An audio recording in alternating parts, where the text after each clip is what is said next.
We're going to have a look now at changing between fractions, decimals and percentages. So we're going to start off with some kind of easier ones that you'll kind of know already, and then we'll move on to like trickier ones using the same methods. Okay, so 30%, okay, that's a percentage. Now what we're going to do is take the percentage and change it to a fraction and a decimal, take a decimal, change it to a fraction and a percentage, etc. So 30%, let's change it to a fraction first, because that's really easy. Remember, 30% just means 30 out of 100. So we're kind of done already, but we want to simplify this. They're both in the 10 times table. So this is 3/10.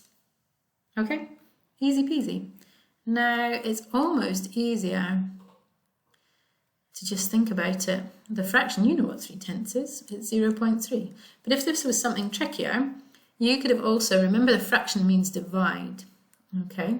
So this is also 30 divided by 100. So I'm moving that two place value places smaller, so that 3/10 is moving to 3 units and then 3/10, okay? So you can think about that either way, so from the fraction, or just doing a divide. And you could, I mean, you know how to divide by 100, but you could have done that on a calculator too. Okay, let's have a look at a decimal now. So I've got a decimal 0.25 and I want to change it to a fraction and a percentage. Okay, well, I need to kind of think. So a percentage means something out of 100. So I can think to myself, it's like the opposite of what I did before, okay? So when I was changing this percentage to a decimal, I divided by 100. What would be the opposite of that? I'd need to multiply it by 100, okay? It's 25%, okay? So 25 divided by 100, 25% is 0.25. So 0.25 times 100, that's going to give me my percentage, okay? And then I kind of know as well, once I've got that percentage, I know what this is. There's a fraction as well, it's 25 over 100, okay? And I'm going to simplify that. I'm going to divide top and bottom by 25. 1 25 and 25, and there's 4 25s and 100, so I've got a quarter. Okay, so that's that for a decimal. Let's have a look at a fraction now. Remember, I don't know how many times I've said fractions mean divide. Okay, so this is the same as doing 3 divided by 5. Now, you can do this without a calculator and with a calculator. Okay, so with a calculator, you obviously just type it in.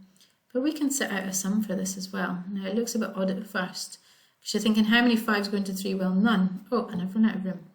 But see if we make this 3.0, okay, and I've got my 3 left over. How many 5s go into 30? Well, it's 6.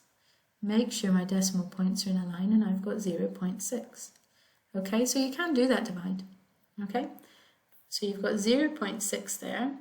You could have also, remember to change a decimal to a percentage like we did before. We're just doing that divide, but we're multiplying it by 100. So this is to make it into a decimal. And this is to make it into a percent. And then you're going to get 60%. If I move that answer to place value places bigger. Okay, by times and by 100. Now let's look at some trickier ones. So we're going to do the same kind of method. So 38% to change it to a fraction. Okay. I'm just writing it as 38 over 100, easy peasy, and then simplify. So I'm going to divide that by 2. Top and bottom, 38 divided by 2. Oh, I can't remember what that is. Better do it a little somewhere off to the side. How many 2s in 3? 1 left over. How many 2s in 18? That is 9. So it's going to be 19 out of 50. Now 19 is a prime number. Okay, so we can't simplify that anymore because 50 is not in the 19 times table. Okay, so we're done. And to change it to decimal, easy peasy. You're just dividing by 100. So I'm moving that 2 place value places smaller. So 3/10 are going to move to 3 units and then 3/10. So it's going to be 0.38, and you can kind of see 38, 0.38. Once you've done this a couple of times, you'll start seeing that pattern there. Okay, let's have a look at this decimal. Okay, so I've got 0.271. Why is it not letting me scroll down the screen? odd. Let me just, give me 2 seconds. Scroll. Oh, that's not very, it's a bit slow, but here we are. Okay, so I've got 0.271. Okay, let's change that to a percentage. Okay, so remember to do that I need to multiply by 100, so I'm doing the opposite process to what I did above, and I'm going to get 27.1%. Okay, and that's fair enough, okay, because I'm moving my 2/10 there 2 places bigger, so 2/10 is moving to 2 units, and then it would move to 2/10, 20. Okay, and if I want to change it to a fraction, okay, well, I could write 27.1 over 100, but that's not very, it's not very good, because look, you've got a decimal point there, that's not simplified, and then I need to times that by 10 top and bottom. So I would get 271 out of 1,000.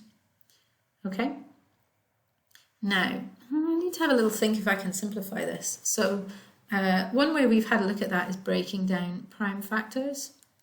So this is 10 times 10 times 10 times 10. Now every 10 is just 2 times 5. They're the only 2 prime factors here. So instead of being 10 times 10 times 10, it's 2 times 5 times 2 times 5 times 2 times 5. Now 271, you can see straight away it's not in the 2 times table, okay, because it's an odd number, and you can see straight away it's not in the 5 times table because it doesn't end in a 0 or 5. So I can't simplify this fraction. We're done. Okay, and 4/7, let's have a look at this one. So that's a fraction, and let's change it to a decimal first.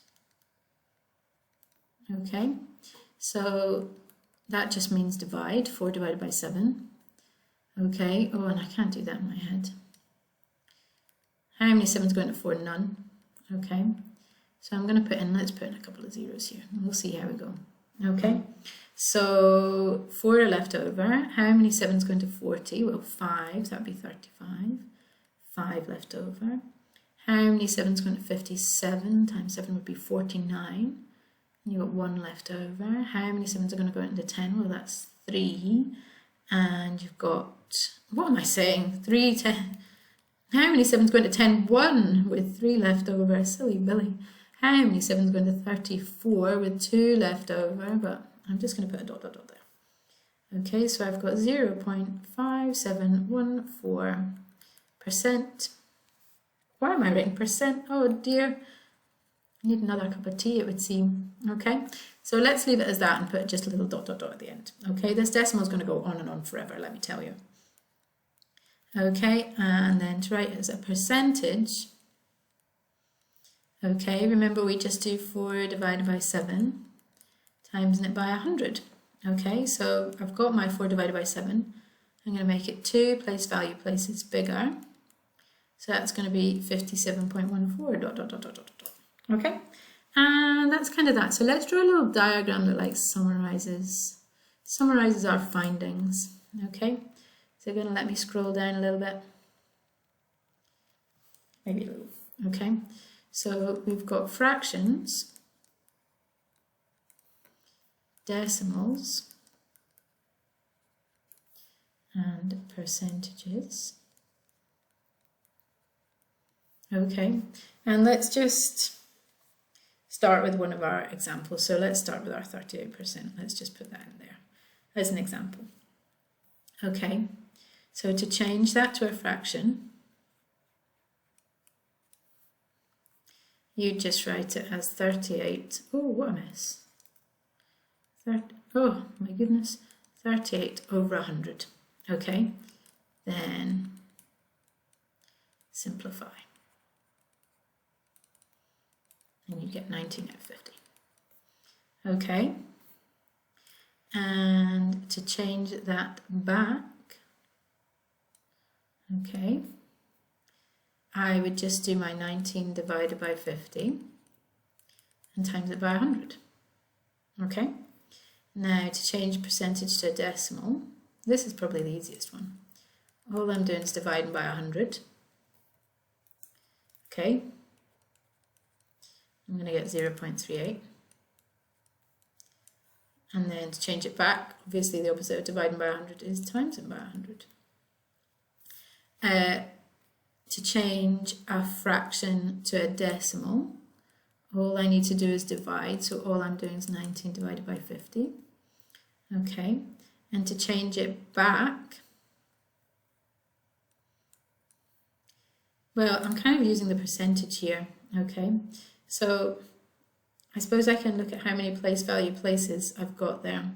So this would again give me 38 divided by 100. Okay, that's 38 hundredths. It's 3/10 and 8 hundredths. It's 38 hundredths. Okay, so I'm going to write use tenths, hundredths, or you can use the percentage. You can go via the percentages. So you can change it from a decimal to a percentage and then divide by 100. That's kind of, it looks like you're timing them by 100 and then writing it over 100. Okay,